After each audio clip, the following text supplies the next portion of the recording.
మంగ ఎందుకు ఇడ్లీలకి ఇన్ని ఇది ఉంది, చిల్లులన్నీ ఉంటుంది. మరి ఈ చిల్లులు ఉంటేనే ఇడ్లీ ఉడికేది, ఆవిరి వెళ్ళి ఉడుకుతుంది. మరి అన్నీ ఒకేసారి వేసుకోవచ్చు కదా.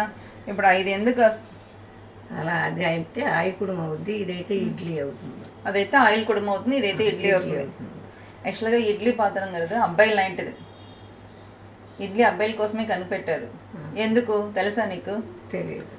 ఎక్కడ ప్రాబ్లమ్స్ అక్కడ పెట్టుకుంటారు. ఆవిరి కుడంలాగా ఒకే చోటలాగా పెట్టుకుని ఉండరు.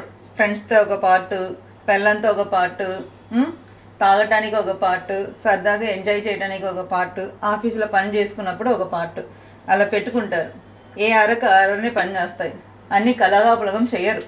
దేని దానిలో సపరేట్గా ఉండి ఎంజాయ్ చేసుకుని ఉంటారు. అర్థమైందా? సో అందువల్ల ఇడ్లీకి కనుక పెట్టేవాడు ఖచ్చితంగా మగవాడే అయి ఉండాలి. వాడి ప్రాబ్లం వల్లనే ఇలా అన్నీ అవుతుంది. వాళ్ళు తినగా ఉంటే ఇన్ని గిన్నెలు ఎందుకు కనుక పెడతాడో ఒక గిన్నెలోనే సర్దుకుంటాడు.